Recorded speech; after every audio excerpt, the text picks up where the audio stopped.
Hello, everybody, and welcome back to All Things Medical Assistant. I am your host for this podcast, Santino Tejas. And first and foremost, again, I want to thank everybody that's returned to continue to listen to what it is that I have to say.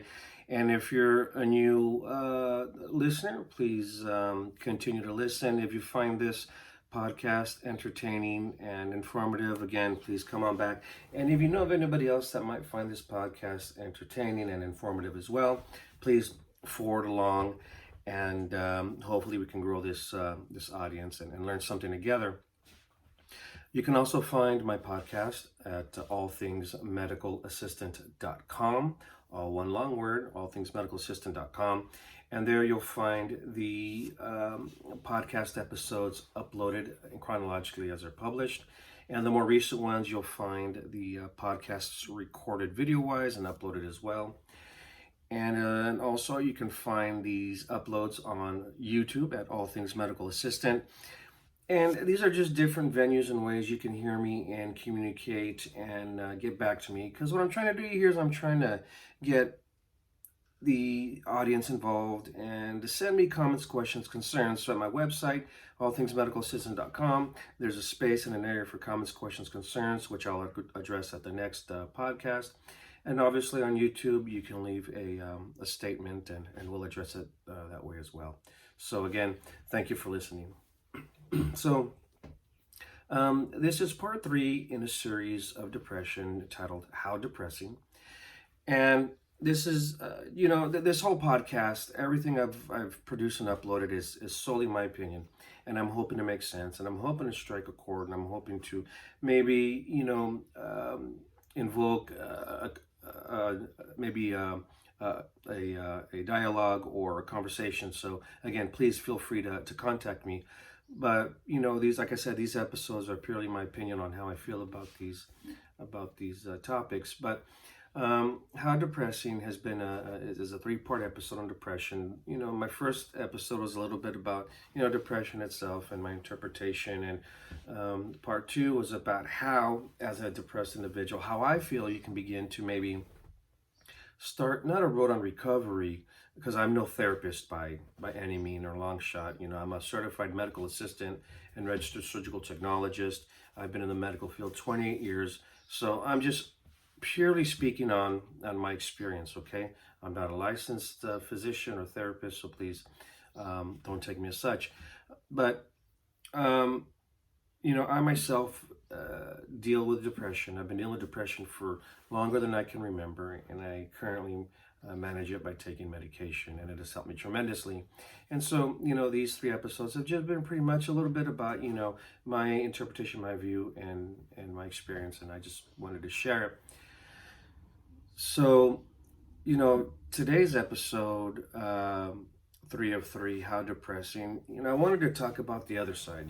So the first episode I talked about a little bit a shared point of view of depression itself, and 2 of 3, my opinion on how you can get out there and start to reclaim your identity, who you were before this depression hit you, what made you happy, what were your interests, what was it that made you who you are before this depression hit you.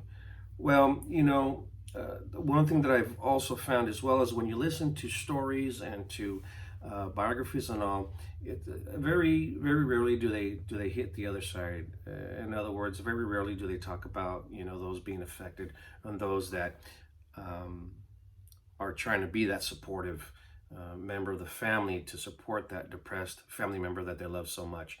So now I want to speak from the other end, or the other side rather, as somebody who supports someone with depression, as I am. So being somebody who deals with depression themselves, it's a struggle yourself. It's a fight every day to get up. If you can, I thank God that I've been able to get into a role where I can remember to take my medications, and sometimes I forget. And it's like every once in a blue moon, but sometimes I forget to take my medication, and and I can tell throughout the day that I've forgotten to take it, because everything that my medication helps me to control, which is the internal dialogue, that staticky sound in my mind, my impulsive reactions, all of that, they tend to kind of come back a little bit. Not full force, as if I were to have stopped taking my medication completely, but it comes back a little bit, and I find that I'm easier to trigger, easier to be a negative, very negative confrontations, connotations, and just a totally different person. So I'm lucky that I've had very few of those episodes. So now, somebody with depression having to support someone else with depression, or two members of within your family depression, it's it's a separate battle. It's like, when is this war ever gonna end?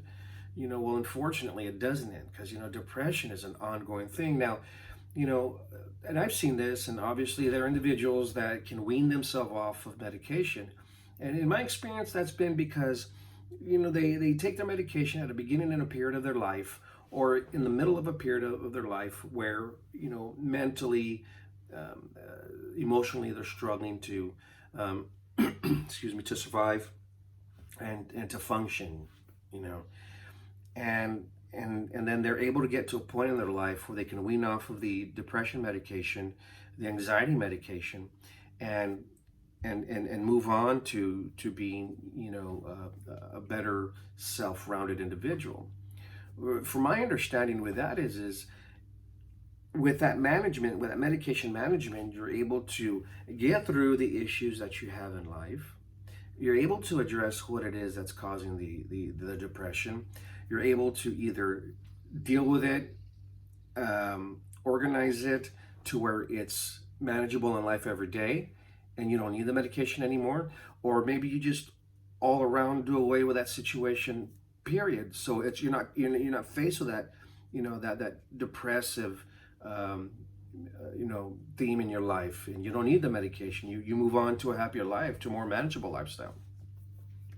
For whatever reason, there are good reasons for getting off of medication. Sometimes they just don't do good well with individual, and they have to utilize other types of therapy, CBT, psychotherapy, what have you. But in this point in my life, with my work, with school, with education, I know that I still need it, because my life without it is hectic. So I figure once I'm done with school and once I'm into a groove, I can probably come down from that. But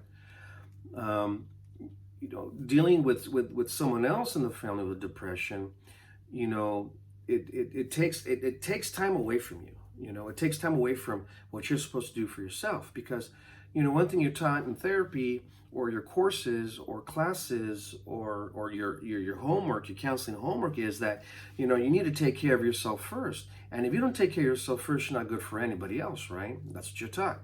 Now, if you're a person of depression, supporting someone else of depression, that still rings true.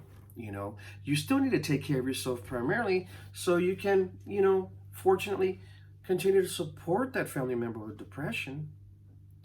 Now, that's a tougher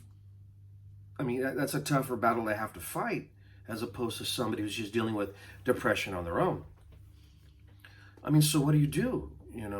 I've come in contact with individuals that just end up really just kind of going off the deep end, and very different things happen: self-harm and criminal behavior, drug use.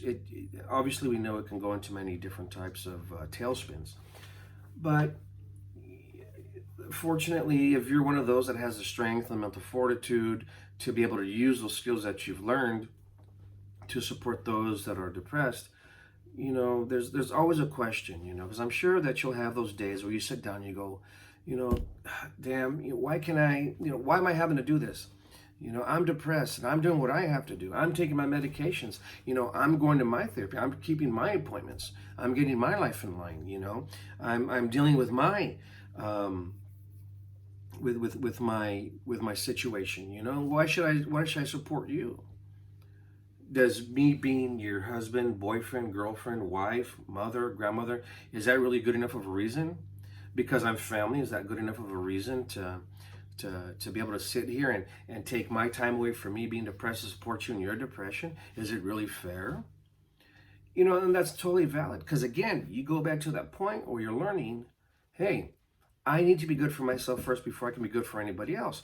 Because me accepting my responsibility as being depressed, taking my medication, helps me to be that father for my daughter, or that partner for my relationship, or that child for my family, for my parent, rather, no matter how old I get.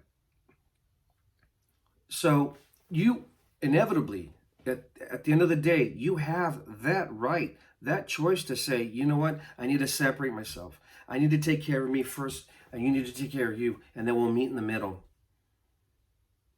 If you choose to engage while you're still dealing with your stuff, then you need to own it, and you need to understand the position you're putting yourself in and how far you're willing to go. Because in depression, obviously, if you've had the luck to take a therapy, or to take some kind of anything for your well-being, is to recognize red flags, right? So what more of a red flag is there than having to deal with somebody else that's depressed or going through a traumatic time in their life? That's one of the biggest red flags you can get, right? Or that you can come face to face with. Again, if your family member, we love our family, we want to be there for our family, we're ride or die, which is great. We're supposed to, whatever higher power you believe in tells you, love family and take care of each other, and that's understood. But you can't love family and take care of each other if you can't take care of yourself and be who you are for you are first. Because if you wake up every day depressed and you turn over and then he or she is depressed, or your child's depressed, what strength do you have left to deal with your depression? What responsibility do you have to yourself? Because you've transplanted that responsibility onto somebody else. And it just becomes this whole situation. Now, there's a term called codependency, where the supporting family member enables or does things to enforce behavior, or to enforce non-compliance, being an enabler. So, what is your responsibility dealing with a family member who's depressed? What is it? Well, you don't have to be responsible. You can choose to be only responsible for yourself. Now, let's finish talking about the other half. If you choose to be responsible for somebody else, like I said, you have to own it. You have to make that decision. You have to make sure and think and feel within yourself that you have that internal, that strength that you can do this and pull this off. Because you can't later on down the line, when things fall through, be surprised and say, well, hell, I didn't know this was going to happen. Well, bull. What would you expect? So obviously you have to understand and know that if you continue to support somebody with depression and you're depressed, there's a significant chance that you're going to, delve deeper into it. Again, what's your response? That's a question that I get a lot, that I get asked a lot. What's your responsibility in dealing with somebody with depression in your family when you're already depressed? Why do you do it? Well, because I love him. Because I love her. Well, because within the Latino Hispanic community, you stick to your family, no matter what. Just like your parents were there for you, you got to be there for them. Are you dealing with a family member with Alzheimer's or diabetes or dementia or whatever? That runs along the same gamut. What do? There are people across the board that crack and break because, they're spread so thin. And then, that madness continues. So what I'm trying to say here is, if you're going to be one that supports a family member of depression, you need to take on that initiative to, take on that ability to be strong for both of you, to be able to utilize and not counsel, but to give the advice of what it is that you've learned to that partner. Let them know what's worked for you, and don't ever force what it is that's worked for you onto them, because we know that individuality can be a devastating effect. Because when you're a depressed individual yourself and you just want someone to listen, you better hope it's an objective individual. Because if it isn't, and you speak to a family or friends, it's very frustrating, because they're going to want to fix the situation. They're going to want to give you an immediate way to take care of it, and you're like, no, when deep inside, all you want is just to be heard. Well, somebody who loves you and cares for you on your other side, that's why there's always heated arguments and explosions, because they're not objective. Family cannot be objective. Family can initially be supportive by saying, you know what, you need to get help. Let me drive you to your therapies. Let me help you find that therapy. Let me put you on my insurance plan. Let me, there's many ways to initiate support and to keep that boundary and say, I will drive you to, I will retain you on, I will listen to you, and I will try not to respond. I will affirm what you're saying, what you're feeling. But when it comes, like I say, when it comes to people who are not objective, it's going to be an even more stressful situation. It's going to be very, very hard. So therefore, when you as a family member are dealing with somebody with depression, you need to remember what it is that's worked for you. Again, not impose it on them, but learn those skills for yourself. So maybe that will help you keep your anxiety and your depression level down. Now, initially, do you have a responsibility? Well, yeah, you do. Ethically, morally, you do have a responsibility to family.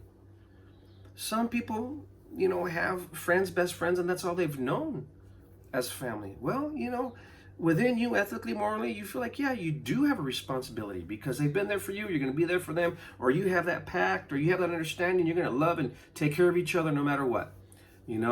No matter what, if we get divorced, we're still going to be best friends. Or there's many situations, scenarios that, we've all heard of or been through or have initiated ourselves.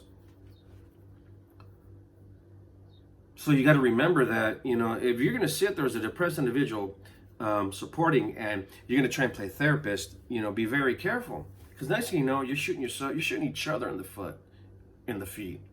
Yeah.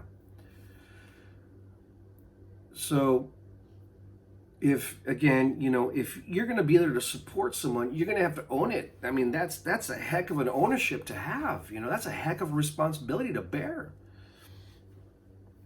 And prepare yourself for, longer days, more tiresome nights, anything that you felt, it's going to be compounded, and that's my opinion.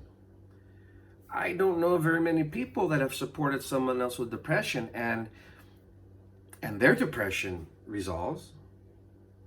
I don't think that's possible.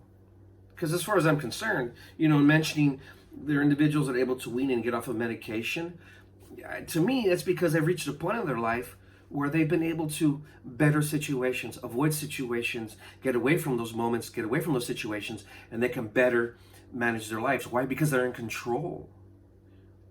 When I'm depressed, without my medication, and I'm depressed, I'm not in control. I've lost all control. I've lost all authority. I've given everything over to that depression. I've said, you know what, depression, here, you manage my life. You do what I should be doing. You take away what it is that I should input into my, love of life and love of hobby and love of family and love of child, love of myself. So when you're dealing with somebody else who's got that same situation, and you yourself are, out of your mind, it's just not, it's not, I don't know, it's just not recommended. But again, hopefully, being someone who's supporting someone with depression, you need to be strong, and you need to maintain that boundary. You got to maintain that boundary. You've got to say, okay, you know what? I'm depressed, you're depressed, and I want to be here for you. And I'm going to help you this much. And I'm going to go this far. But once I get to a point where I'm starting to feel it, where I'm starting to feel regressed, I'm going to step away. Or, you know what, this is me being supportive of you. We need to stop here and find a better solution for you.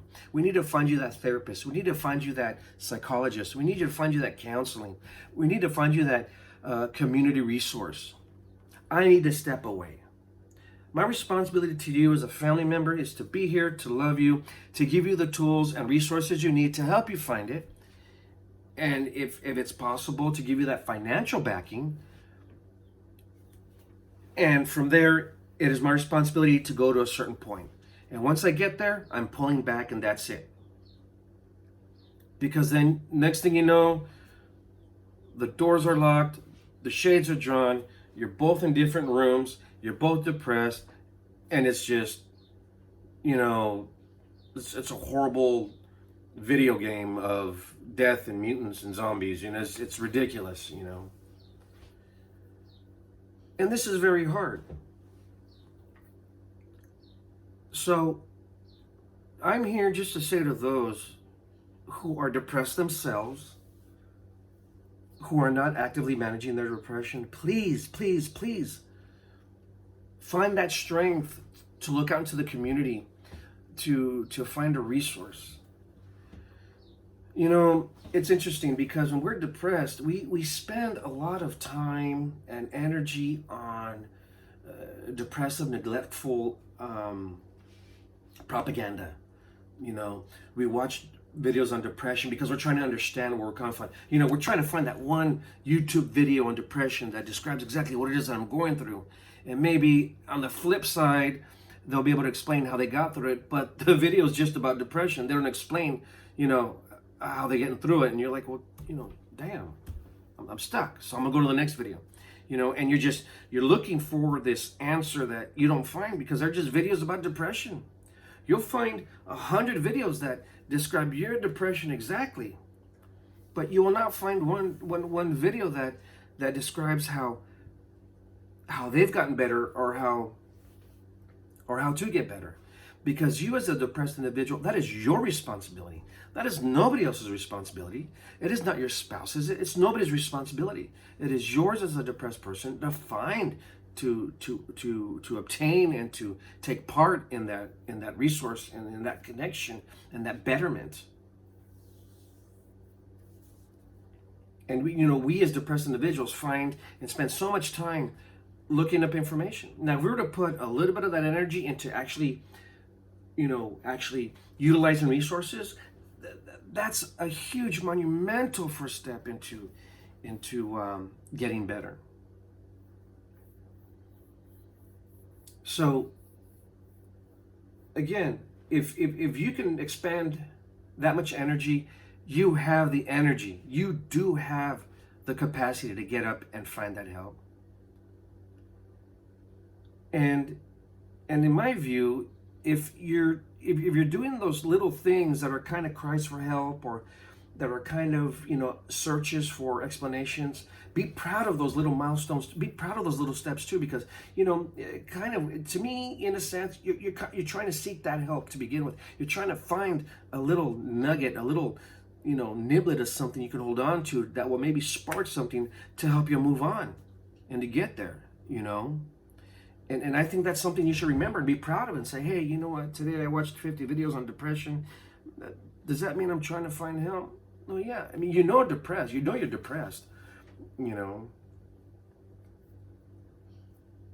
So be proud of the fact that you're even trying to do something and go forward. So,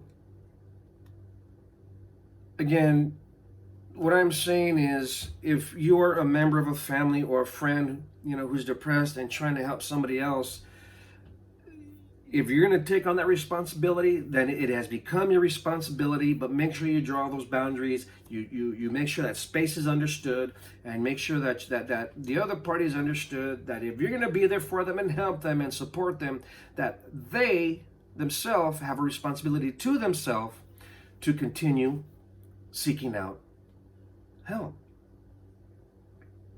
To me, depression is like a drug addiction. An alcoholic, a drug addict, they're not cured. I don't care what you read. There's these commercials on TV for different resorts that say we will cure your drug addiction.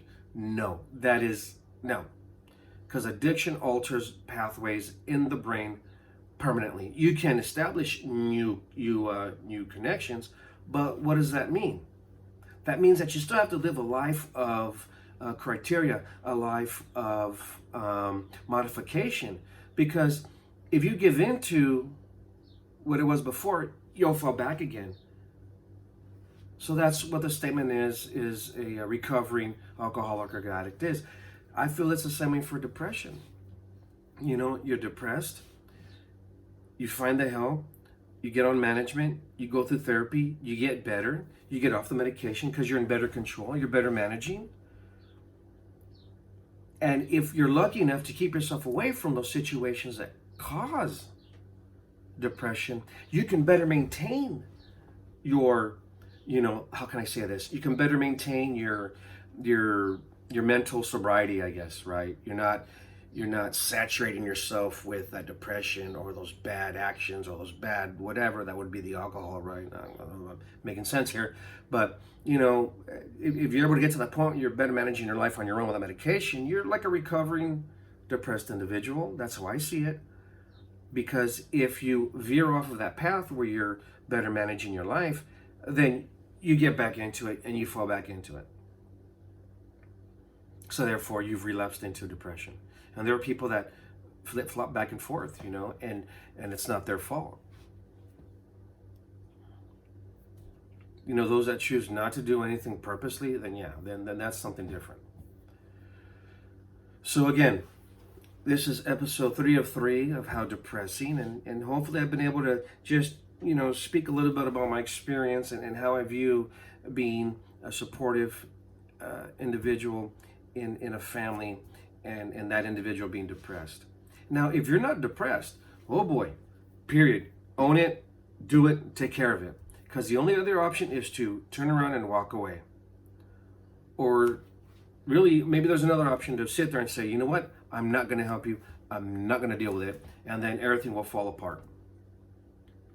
Now, those are all the bad situations. There's only one good one, is being responsible and saying, I will be here for you. And you as that individual, if you're not a depressed individual, but you're there to help and you're of mental strength and mind, then you yourself better maybe take a class or get into a class of codependency maybe, or a course on how not to enable, so you can be a solid and be that as objective as possible mate, spouse, boyfriend, girlfriend, child, father, mother, daughter, son that you are. All right, guys, this is Santino Tez for All Things Medical Assistant.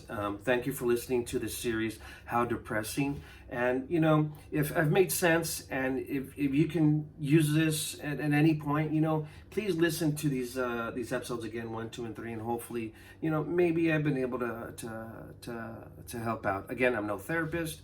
I'm not a physician, I'm not a psychologist or anything. I'm just speaking my experience, okay? You can find this episode uploaded shortly on allthingsmedicalassistant.com. It is Friday, July 10th at about maybe 10 till 1. Give me about another day to upload this. And also look for this episode uploaded to All Things Medical Assistant on YouTube. And if you like what you see, what you hear, please subscribe to the channel. Hit that notification to be notified of upcoming or uploaded episodes. And please communicate with me. Send me that voice message on anchor.fm.